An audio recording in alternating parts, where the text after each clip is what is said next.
자, 이 영상은 Decoherence is Time이라는 논문 내용을 기반으로 만들어졌습니다. 그리고 이 동영상에 나오는 내용 다 그 논문에 들어있는 내용입니다. 그리고 이 논문을 볼 수 있는 곳을 링크를 걸어 놓도록 하겠습니다.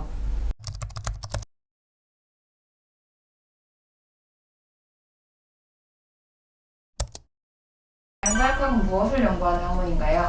자, 지금 우리가 눈에 보이고 만질 수 있는 세계를 거시세계라고 한다면 이 거시세계를 이루고 있는 아주 조그만 세계, 원자와 같은 아주 조그만 미지세계의 물리법칙을 연구하는 학문을 양자역학이라고 생각하시면 될 것 같습니다. 양자역학을 사람들이 되게 어렵게 느낀다고 하더라고요. 너무 작아서 눈에 보이지 않는 세계라서 그런 건가요? 자, 그렇기도 하지만 더 큰 이유가 있습니다. 자, 양자의 세계가 모여서 눈에 보이는 저를 만들어내지 않습니까? 원자가 모여 저가 만들어지는데, 자, 그러면 이 양자의 물리 법칙이랑 저의 물리 법칙은 같을 수밖에 없어요. 양자가 모여서 내가 된 거니까. 어떻게 보면 같은 거지 않습니까? 그렇죠?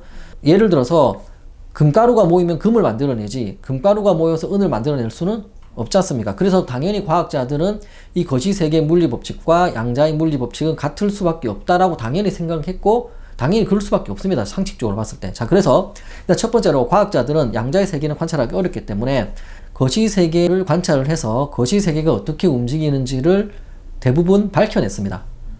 대표적인 과학자가 그 유명한 뉴턴이죠. 이 뉴턴 역학으로 우리 거시세계가 어떻게 움직이는지 대부분 설명해 냈어요. 그래서 굉장히 과학자들이 자신감이 넘쳤어요. 아, 이제 다 알아냈구나. 자, 그런 상황에서 과학이 더 발전하다 보니까 이 양자의 세계를 세밀하게 실험하고 관찰할 수 있게 됐는데, 이때 과학자들이 이 양자의 세계를 관찰했을 때 엄청난 충격을 받게 됩니다. 왜냐하면 당연히 이 거시세계의 물리법칙이 그대로 적용될 거라고 생각했는데 이 거시세계의 물리법칙과는 너무나 다르게 양자가 움직이는 거예요. 그래서 여기서 과학자들이 너무나 많은 충격을 받게 되고 이 양자역학에 대해서 해석하는데 많은 어려움을 겪게 됩니다. 양자역학이 우리가 보고 느끼는 거시세계 물리법칙과 어떤 점이 달랐나요? 일단 첫 번째로 가장 이제 양자역학에서 좀 현대 물리학자들이 이해하기 힘들었던 게 뭐냐면, 모두 입자라고 생각했던 물질들이 양자의 세계에서는 파동의 성질을 동시에 가지더라는 겁니다. 즉 모든 양자는 입자이자 파동의 성질을 동시에 가지더라. 자, 근데 이게 왜 과학자들이 처음에 받아들이기가 너무나 힘들었냐면, 이 입자와 파동이 서로 상반되는 성질을 가지고 있기 때문에 그렇습니다. 왜냐면 자, 입자를 보면, 자, 이 공이 하나의 입자지 않습니까? 자, 우리가 생각하는 이 질량을 가지고 있는 입자 같은 경우에는 특정 시간에 하나의 공간에만 존재할 수가 있지 않습니까? 이 공이 특정 시간, 예를 12의 정각에 부산과 서울에 동시에 존재할 수가 없어요. 즉 입자는 동시에 여러 군데 존재할 수가 없지만, 근데 이 파동의 가장 큰 특징은 뭐냐면 특정 시간에 여러 공간에 동시에 존재할 수 있다는 겁니다. 이거 서로 반대가 되지 않습니까? 입자는 동시에 여러 군데 존재할 수 없고 파동은 동시간에 여러 군데 존재할 수가 있는데 하나의 양자가 이 두 개를 동시에 가진다는 거예요. 처음에 이게 너무나 과학자들이 받아들이기 힘들었는데 계속 실험을 하다가 어떠한 조건에서 이 양자가 파동의 성질을 가지고 어떠한 경우에 입자가 되는지를 실험을 통해서 밝혀냈습니다. 자, 우리도 사실은 양자가 모여서 저 같은 하나의 거대한 입자가 되지 않습니까? 거시세계 입자가 되는데, 저도 사실은 아주 조그만 원자나 전자처럼 동시간에 여러 군데 존재할 수가 있어요.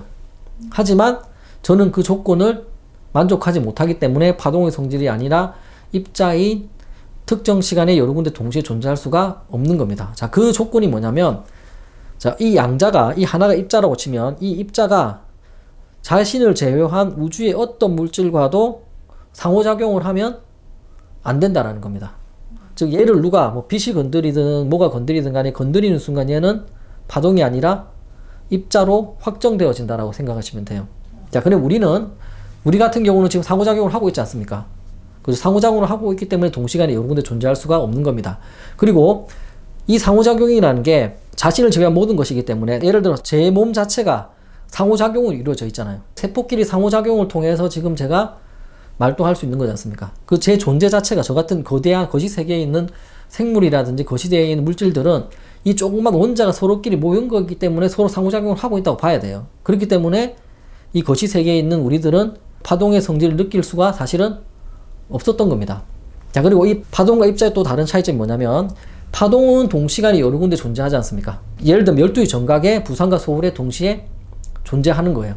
자, 그러면 이 파동 같은 경우는 12시 정각에 정확하게 어디에 위치해 있는지를 알 수가 없죠. 왜냐하면 동시에 여러 군데 존재하기 때문에 얘가 어느 위치에 있다라고 정의 내릴 수가 없어요. 얘가 부산과 서울에 동시에 존재하는데 그럼 12시 정각에 부산에 있다고 말할 수도 없고 서울에 있다고 말할 수도 없어요. 이걸 이제 불확정성이라고 해요. 상호작용을 하지 않은 파동의 성질을 가지게 되면 얘의 위치를 정확하게 알 수가 없고 단지 확률로만 표현이 된다는 겁니다. 예를 들어서 얘가 부산과 서울에 동시에 존재한다면 부산에 있을 확률 50%, 서울에 있는 확률 50%라고만 알 수가 있지 얘가 뭐 부산에 있다고 할 수도 없고 서울에 있다고 할 수가 없지 않습니까? 즉 상호작용을 하지 않는 파동성을 가질 때는 정확한 위치를 알 수 없고 불확정성으로 되고 얘의 위치를 확정 지을 수가 없다라는 거죠. 확정이 아니라 불확정성입니다. 자, 그런데 얘가 만약에 상호작용을 했어요. 상호작용을 해서 입자의 성질을 가지게 되면 그 순간은 얘의 위치가 확정된 거죠. 자, 입자의 특징은 동시간에 여러 군데 존재할 수가 없다라는 거지 않습니까? 얘가 만약에 12시 정각에 상호작용을 해서 여기 있으면 12시 정각 위치가 여기로 확정이 된 거지 않습니까?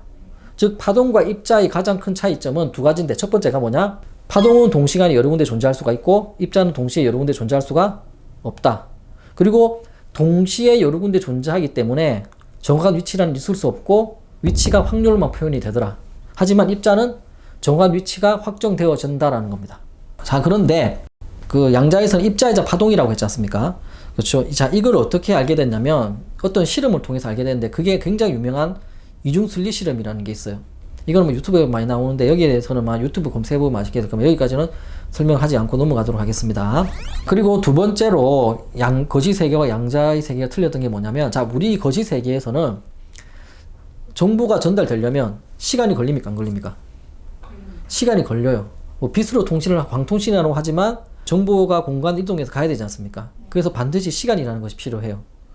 그런데 우리의 이제 거시 세계에서 속도를 가지는 물질은 빛보다 빠를 수가 없어요. 그렇기 때문에 정보를 전달할 때 빛보다 빠르게 정보를 전달할 수가 없습니다. 거시 세계에서는. 자, 그런데 이 양자의 세계에서는 이 양자가 얽힘이라고 하는데 이 양자가 만약에 두 개가 연결돼 있어요. 이 두 개가 연결되면 정보가 빛보다 빠르게 동시성을 가지면 정보가 전달됩니다.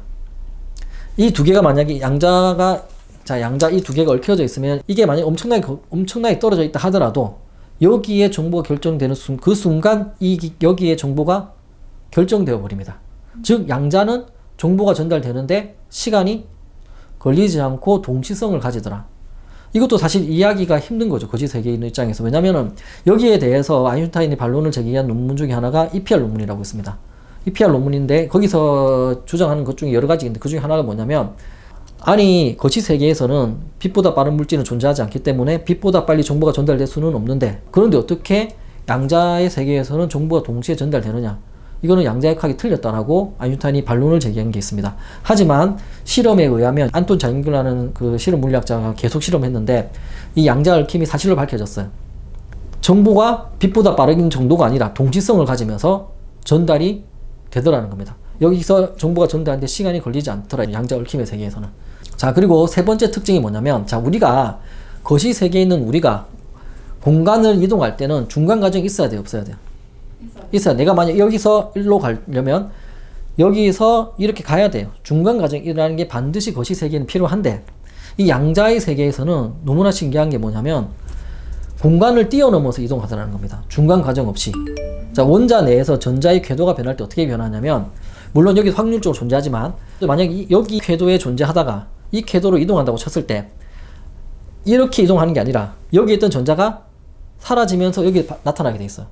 중간 과정 없이. 여기에 있는 게 사라지면서 여기에 나타나 버리는 겁니다. 마치 순간 이동하는 것처럼 보이더라. 자, 이것도 거시 세계에 있는 우리들 입장으로서는 이해할 수가 없죠. 그리고 여기서도 마찬가지로 특징이 뭐냐면 동시성을 가지게 돼 있어요. 왜냐면 여기에 있던 궤도에 있던 전자가 여기에 나타나지 않습니까? 근데 만약에 12시 정각에 여기에 궤도가 없어졌다가 12시 만약에 5초에 나타났어. 그러면 5초 동안 어떻게 됩니까? 이 전자가 우주에서 사라진 게 되잖아요. 이게 말이 안 되지 않습니까? 그런 거는 실험 기록 밝혀지지 않을 건데 12시 정각에 여기서 없어진 전자가 12시 정각에 여기서 마치 텔레포트 하듯이 원자 내에 있던 전자는 그런 식으로 동시성을 가지면서 공간을 뛰어넘어서 이동하더라는 겁니다. 그걸 양자도약이라고 합니다. 자, 여기까지가 거시세계의 물리법칙과 너무나 다르게 관찰되어진 양자의 특징들입니다. 그렇다면 여기에 대한 결론이 나왔나요? 자, 이 양자역학이 처음에 이제 발견되고 공식이 나왔을 때 과학자들끼리 논쟁이 정말 많았습니다. 왜냐하면 어떻게 논쟁이 나뉘었냐면 이 양자역학의 법칙은 틀렸다. 아니, 거시세계의 물리법칙은 너무나 설명이 안 되니까 이건 말이 되지 않는다. 어떻게 동시간에 여러 군데 존재할 수가 있고 상호작용을 하는 순간 그게 없어지느냐. 어떻게 빛보다 빨리 정보가 전달되느냐. 이 양자역학은 불완전한 학문이고 우리는 받아들일 수 없다 라고 주장하는 사람들이 있었어요. 대표적인 과학자가 아인슈타인입니다. 그래서 아까 말한 EPR 역수도 제시한 거고요. 그리고 어떤 양자역학을 찬성하는 학파는 양자역학은 맞다. 왜냐면 이거는 수학적으로도 충분히 계산이 되어지고 그리고 실험 결과 이렇게 나오는 걸 어떡하냐. 그러면 이제 양자역학을 받아들일 수밖에 없다. 이유는 알 수 없지만 그러면 아인슈타인 같은 과학자들이 또 질문을 해요. 야, 그럼 도대체 그 이유는 뭐냐? 왜 상호작용을 할 때는 입자가 되고 상호작용을 하지 않으면 파동에 대해서 동시에 여러 군데 존재하느냐? 그 이유를 설명하라고 하면 양자역학을 찬성하는 학파들은 그냥 모른다 해요. 알 수 없다. 알 수 없지만 실험 결과가 그렇게 나온 게 어떡하느냐. 그냥 받아들이고 우리가 그냥 써먹으면 그만 아니냐. 이거는 팩트다. 사실이라고 해서 논쟁이 있었지만 지금 현재 결론 난 거는 양자역학이 맞다라고 결론이 거의 완벽하게 났습니다. 왜냐하면 굉장히 많은 실험을 했는데 실험 결과가 다 양자역학이 맞다고 설명해주고 그 실험을 토대로 해서 실제로 접목해보면 모든 게 다 맞아 돌아가고 수학적으로도 완벽하게 계산이 되더라는 겁니다. 그래서 지금은 양자역학이 맞다. 근데 그 이유는 알 수가 없다가 지금까지 양자역학이라고 보시면 되겠습니다. 실험을 통해 양자역학이 맞다는 게 밝혀졌는데 그렇다면 그 이유가 밝혀졌나요? 아니요. 그 이유가 아직 명확하게 밝혀지지 않았습니다. 근데 저는 오늘 이 이유에 대해서 지금까지 양자역학에 나온 이론을 종합을 해서 여기에 대해서 한번 설명해 보도록 하겠습니다. 사실 이 동영상을 찍은 이유가 이 부분 때문이에요. 앞에 내용은 사실 너무나 많이 나와 있고 그리고 저보다 훨씬 더 좋은 종량이 많이 있습니다.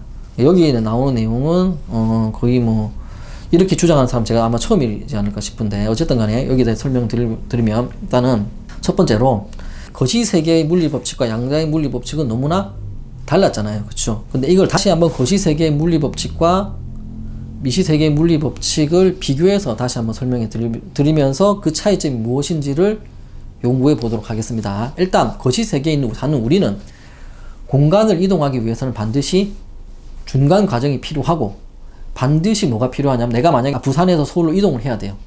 그러면 반드시 시간이 필요합니다. 그리고 중간 과정이 필요해요.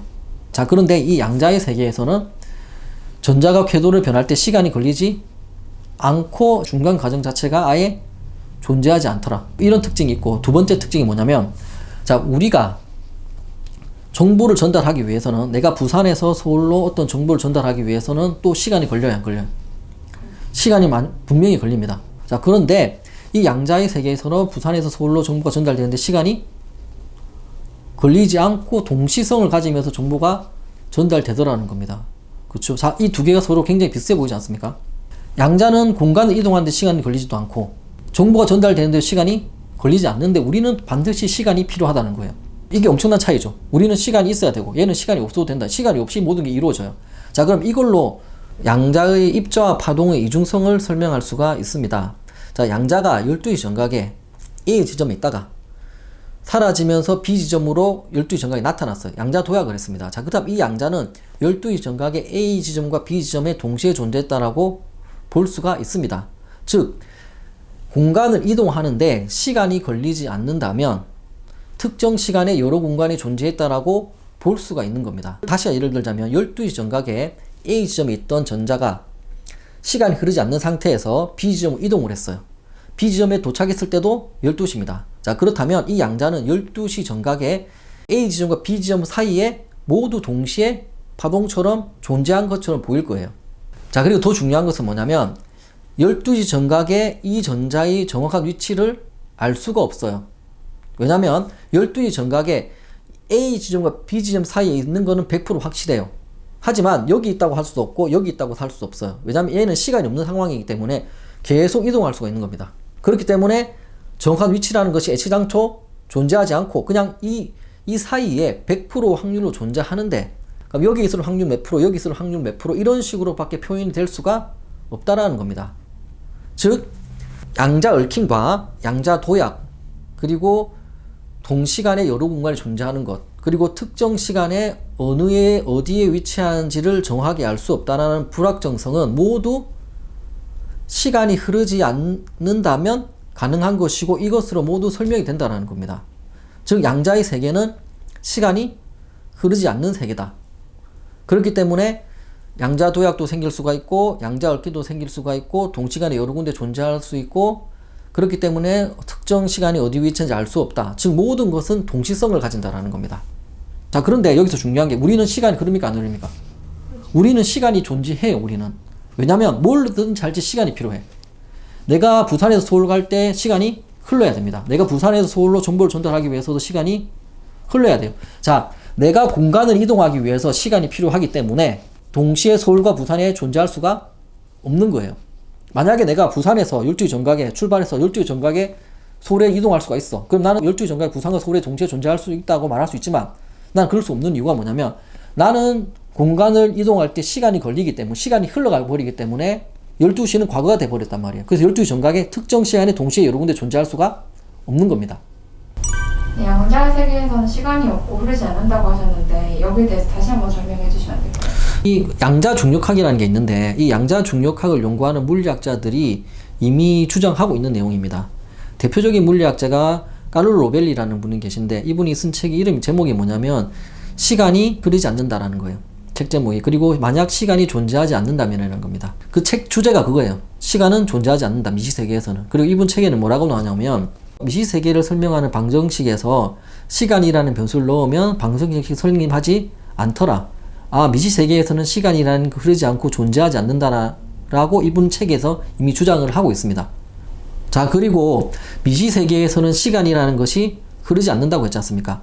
그러기 위해서는 시간에 대해서 특정 조건 하나가 필요합니다. 그게 뭐냐면 양자역학이지 않습니까? 양자라는 말은 사실 불연속이라는 말이에요. 시간도 양자화 되어 있어야만 돼요.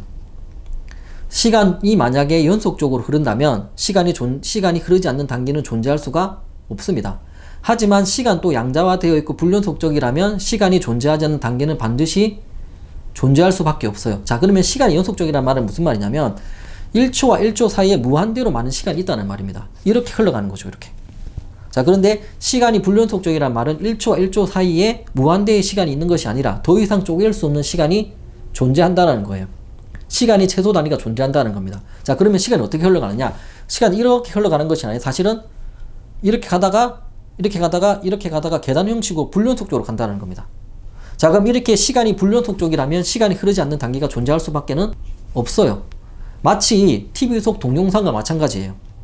우리 TV 속 동영상이 연속적으로 움직이는 것처럼 보이지만 사실은 1초에 60프레임의 동영상이라고 한다면 1초에 60개의 정지한 사진의 집합제예요. 정지한 사진 60장이 빨리 움직이는 것일 뿐인 겁니다. 만약에 우리 시간도 불연속적이라면 동영상이 사실은 정지한 사진의 집합체처럼 반드시 정지한 시간이 흐르지 않고 정지한 단계는 존재할 수밖에 없다라는 겁니다. 자 그런데 이미 양자 중력학에서는 시간이 없다라고도 주장하고 있지만 시간이 불연속적이라는 것 또한 동시에 주장하고 있으며 많은 과학 물리학자들이 여기에 동의를 하고 있습니다. 미시세계에서는 시간이 없고 흐르지 않는다고 하셨는데 그런데 우리는 시간을 느끼고 시간이라는 물리량이 있잖아요. 그러면 우리가 느끼는 시간은 언제 생기는 건가요? 자 다시 한번 설명하자면 미시세계에서는 시간이 없기 때문에 그러니까 시간이 없으면 가장 큰 특징이 뭐냐면 동시성을 가진다는 거예요. 동시성이라는 것은 공간을 이동하는데도 시간이 걸리지 않고 정보가 전달되는데도 시간이 걸리지 않기 때문에 동시에 모든 것이 이루어진다는 겁니다. 자 그러면 이 동시성으로 의해서 가장 나타나는 게 뭐냐면 동시에 여러 공간에 존재한다는 특징이에요. 자 그런데 시간이 흐르게 되면 공간을 이동하는데 시간이 필요하고 정보가 전달되는데 시간이 필요하기 때문에 동시에 성이 사라지게 됩니다. 즉 동시에 여러 공간이 존재할 수가 없는 세계예요. 시간이 존재하게 되면 하나의 입자는 절대 동시간에 여러 군데 존재할 수가 없다라는 것이 됩니다. 이중 슬릿 실험에 의하면 하나의 입자가 동시에 여러 공간에 존재할 수 있는 동시성이 사라질 때는 언제밖에 없냐면 당연히 상호작용을 해서 파동이 붕괴되고 입자성을 가질 때만이에요. 즉 입자성을 가진다는 소리는 무슨 말이냐면 동시에 여러 군데 존재하는 성질이 사라진다는 거지 않습니까? 자, 그러면 동시성이 사라지는 거예요. 자, 동시성이 사라진다는 말은 무슨 말입니까? 시간이 있어야 된다는 말이에요. 즉 이중슬리 실험에 의하면 상호작용을 하는 순간 시간이 생기기 때문에 동시성이 사라져서 입자성을 가진다라고 볼 수가 있는 것입니다. 즉 우리의 거시 세계에서 시간이 생기는 순간은 언제냐면 바로 상호작용을 할 때인 거예요. 자, 그럼 이걸 다시 이중슬립 실험을 설명을 하자면, 자, 상호작용을 하지 않으면 시간이 흐르지 않는 세계이기 때문에 동시성을 가지게 되고 하나의 입자가 동시에 여러 군데 존재할 수 있지만, 상호작용을 하는 순간 시간이 탄생하게 되고, 시간이 탄생함으로 인해서 이러한 파동성이 사라지고 입자의 성질을 가진다라고 볼 수가 있는 겁니다. 즉 시간이 탄생하는 것은 상호작용이다라는 거죠. 이 내용이 좀 어려운데 좀 쉬운 예로 설명해 주시면 안 될까요? 예, 알겠습니다. 일단 첫 번째로 상호작용을 하지 않으면 동시에 여러 군데 존재할 수가 있고, 상호작용을 하는 순간 파동성이 붕괴되어서 입자가 된다. 입자성을 가지면서 어떤 한 공간으로 확정된다고 하지 않습니까? 이걸 좀 쉬운 말로 바꾸면 어떻게 바꿀 수 있냐면, 양자는 동시간에 여러 공간에 존재할 수가 있지만 동시간에 여러 공간에서 상호작용을 할 수는 없으며, 동시간에 특정 시간에 상호작용을 할 수 있는 곳은 한 군데밖에 없다 라는 말로 바꿀 수가 있습니다. 자, 그렇다는 말은 무슨 말이냐면 저희들은 지금 현재 상호작용을 하고 있지 않습니까? 그렇기 때문에 동시간에 여러 공간에 존재할 수가 없는 거죠. 왜냐하면 상호작용은 특정 시간에 한 곳에서만 가능하기 때문에 그렇다고 볼 수 있습니다. 자, 그러면 이제 예를 들어 볼 건데, 일단은 우리는 일단 제가 상호작용이 시간이라고 했지 않습니까? 그렇죠. 그럼 상호작용도 생각해 보자면 일단 우리는 상호작용 없이는 아무것도 할 수가 없어요. 일단 생각 자체를 할 수가 없어요. 생각도 세포끼리 상호작용입니다. 그리고 볼 수도 없어요. 들을 수도 없고 만질 수도 없습니다. 그리고 죽을 수도 없어요. 죽으려고 해도 상호작용이 있어야 됩니다. 그렇다는 말은 우리는 어떤 세계 속에 살고 있냐면 상호작용이 시간이기 때문에 시간의 흐름 속에서 살고 있어요. 시간이 존재하는 세계에서만 살아가고 있다는 거예요. 왜냐하면 상호작용하지 않는 순간 아무것도 느낄 수가 없고 아무것도 할 수가 없기 때문에 항상 시간이 있다라고 생각하고 이때까지 살아왔습니다. 그런 상태에서 자, 양자는 시간이 없다라고 했지 않습니까? 시간이 흐르지 않는다. 시간이 존재하지 않는 세계인데, 이 시간이 있는 사람 입장에서 시간이 없는 세계를 들여다보면 이 세계가 너무나도 이상하게 보일 수밖에 없어요. 즉 우리 우주는 시간이 존재하는 상호작용 속에서 시간이 흘러가는 세계와 상호작용을 하지 않아서 결맞음 상태로 시간이 흘러가지 않는 세계가 뒤섞여 존재할 수밖에 없습니다. 지금 또 어느 순간에는 상호작용을 하지 않아서 파동 상태인 양자가 반드시 존재하고 있습니다. 그러면 이 시간이 흐르는 입장에서 시간이 없는 세계를 봤을 때 어떻게 보이는지를 예를 들어서 한번 설명해 보겠습니다. 이걸 의인화해서 제가 양자라고 칩시다. 그럼 양자는 어떤 특징이 있다고 했죠? 상호작용을 하지 않으면 시간이 흐르지 않는다고 했습니다. 자, 그러면 제가 상호작용을 하지 않는 상태가 되어서 내가 12주 정각의 시간을 멈춘 상태에서 부산에서 서울로 이동을 했습니다. 자, 그러면 나는 시간이 흐르는 입장에서 봤을 때 12주 정각이 부산에서 서울로 공간을 뛰어넘어서 순간 이동한 것처럼 보일 겁니다. 마치 양다조각처럼. 그리고 두 번째로 부산에서 서울로 시간이 걸리지 않고 이동했다는 말은 충분히 부산에서 서울로 시간이 걸리지 않고 정보가 전달될 수 있다는 말하고 같은 말이 되겠죠. 그리고 12시 정각에 부산에서 서울로 시간을 멈춘 상태에 이동을 했다면 나는 12시 정각에 부산과 서울에 동시에 존재했다고 할 수가 있는 겁니다. 그리고 12시 정각에 부산에 있는 문과 서울에 있는 문을 동시에 지나갈 수가 있다는 거죠. 자, 그리고 12시 정각에 나의 정확한 위치를 정의내릴 수가 없어요. 12시 정각에 나는 서울과 부산에 동시에 존재했지만 어디에 위치했다고 정확하게 확정지어서 말할 수가 없고, 단지 서울과 부산 사이에 100%의 확률로 존재했지만 어느 공간에 존재하는지는 확률로만 나타날 겁니다. 여기까지가 완벽히 양자의 성질과 일치하지 않습니까? 그런데 여기서 더 중요한 것은 뭐냐면, 내가 만약에 사과를 먹고 싶어요. 근데 부산에도 사과가 있고 서울에도 사과가 있어요. 그러면 12시 정각에 시간을 멈췄는데 나는 12시 정각에 부산에 있는 사과와 서울에 있는 사과를 동시에 먹을 수가 없습니다. 즉 사과를 먹는다는 것 자체는 내가 사과와 상호작용을 한다는 말인데, 왜 먹을 수가 없냐면 내가 사과를 씹거나 먹으려고 하면 이미 사과의 시간은 멈춘 상태이기 때문에 사과를 건드릴 수가 없어요. 사과의 상태를 변화시킬 수가 없습니다. 자, 그러면 사과를 먹기 위해서는 어떻게 해야 되냐면 내가 시간이 정지한 것을 풀어서 시간이 흐르게 만들어야 돼요. 내가 만약에 서울에 있는 사과를 먹고 싶다면 12시 정각에 시간을 멈춘 상태에서 서울에 이동을 해서 시간을 멈춘 걸 풀고 사과를 먹어야 됩니다. 자, 그러면 서울에 있는 사과를 먹는 순간 12시는 과거가 되었어요. 시간이 지나버렸지 않습니까? 그러면 다시 내가 아무리 다시 부산으로 간다고 하더라도 이미 12시는 과거가 되었기 때문에 12시에는 부산에 있는 사과를 먹을 수가 없다라는 겁니다. 즉, 나는 동시간에 여러 공간에 존재할 수가 있지만 상호작용은 동시간에 여러 공간에서 할 수 없고 딱 한 군데에서만 가능하다. 그리고 상호작용을 하기 위해서는 반드시 시간이 흘러야만 가능하다는 겁니다. 즉, 양자역학에서 이상한 현상들이 계속 관찰되었던 이유는 뭐냐면 제가 생각하기에 우리는 시간이라는 것이 있는 세계에 살고 있어요. 왜냐하면 상호작용 속에서 살고 있기 때문에. 하지만 양자의 세계에서는 시간이 흐르지 않는 단계가 존재한다는 겁니다. 즉, 시간이 있는 놈 입장에서 시간이 없는 놈을 보면 이상하게 보일 수밖에 없어요. 공간을 뛰어넘어서 이동하고 정보가 전달되는 시간이 걸리지 않고 하나의 입자가 동시간에 여러 공간에 존재하고 구멍 두 개를 동시에 통과하는 것처럼 보일 수가 있는 겁니다.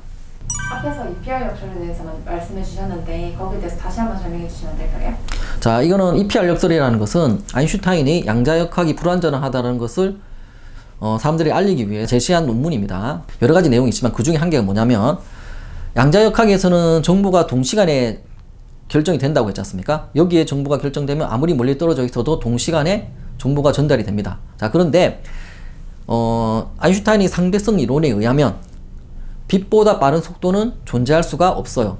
그렇기 때문에 빛보다 빠르게 정보가 전달되는 것은 불가능하다. 근데 어떻게 동시성을 가지면서 정보가 전달이 되느냐? 그래서 양자역학은 불완전하다라고 아인슈타인이 주장을 했습니다. 자, 근데 여기서 주목해야 될 단어가 뭐냐면 아인슈타인이 그랬죠. 빛보다 빠른 속도는 존재하지 않는다. 이거는 100% 맞는 말입니다. 빛보다 빠른 속도는 존재할 수가 없어요. 자, 근데 여기서 중요한 게 이 속도라는 개념인데 속도가 뭐냐면 속도는 공간을 시간으로 나눈 거예요. 자, 그렇다는 말은 무슨 말이냐면 속도라는 것이 존재하기 위해서는 반드시 뭐가 있어야 된다? 시간이 있어야 된다는 거예요. 시간이 있어야지만 속도라는 게 존재하는데 그런데 양자의 세계는 시간이 없다라고 했지 않습니까? t가 제로예요. 델타 t가 제로입니다. 자, 그렇다는 말은 공간을 0으로 나눈다는 소리예요. 자, 분모가 0인 게 있습니까? 분모가 0이면 그건 의미가 없는 거예요. 속도라는 개념 자체가 성립되지 않습니다. 시간이 없다. 시간이 제로인 세계에서는 속도라는 개념은 있을 수가 없다. 모든 것은 동시성을 가지면서 이루어질 수밖에 없어요. 어떻게 보면 t가 제로이기 때문에 무한되지 않습니까? 속도라는 게 없는 거예요. 없는 세상이었던 거예요. 즉, 상대성 이론에 빛보다 빠른 속도는 존재하지 않는다는 시간에 있는 세계에서는 시간이 존재하는 세계, 상호작용이 있는 세계에서는 100% 맞을 수밖에 없지만 그런데 양자는 시간이 없는 세계인데 시간 자체가 제로예요. t가 제로인데 이 상대성 이론으로 이 양자 얽힘을 설명할 수가 없는 겁니다. 빛보다 빠른 속도는 존재하지 않는다라는 말에는 뭐가 고정관념으로 끼어 들어가 있냐면 시간이라는 것은 존재한다는 게 고정관념으로 깔려 들어가 있는 거예요. 근데 하지만 양자의 세계는 시간이 아예 없는 세계인데 속도가 없어요. 그렇기 때문에 상대성 이론으로 이 양자 얽힘을 설명할 수가 없었던 겁니다. 그래서 상대성 이론과 양자역학이 100% 합치가 안 되고 있어요. 제가 생각하기에는 이게 완전히 합쳐지기 위해선 이 시간에 대한 시간이 존재하지 않는 세계, 속도가 존재하지 않는다는 개념 자체가 들어가게 된다면 이게 이제 합쳐질 확률이 높지 않을까라고 예상해 봅니다. 덧붙이자면 양자는 시간이 존재하지 않는 세계라고 했지 않습니까? 상호작용하지 않으면 파동의 성질을 가지게 돼 있어요. 자, 그런데 이 양자가 시간이 없는 상황에서 무한대로 움직일 수 있는 게 아니라 그 한계가 있을 거란 말이에요. 제가 생각에 그 한계는 그 물질파의 파장이지 않을까라고 생각을 해봅니다. 왜냐하면 이중슬립 실험에서 중요한 조건이 있어요. 이중슬립 간격이 그 물질의 파장보다 더 좁아야 됩니다. 만약에 전자의 파장보다 이중슬립이 길게 되면 간섭 무리가 나타나지 않습니다. 즉, 전자가 동시간에 존재할 수 있는 공간은 그 전자의 파장이지 않을까라고 생각해 봅니다. 그렇다는 말은 무슨 말이냐면 내가 만약에 12시 전까지 시간을 멈춘 상태에서 부산에서 서울까지 이동을 했다면 나의 위치의 불확정성은 부산에서 서울까지예요.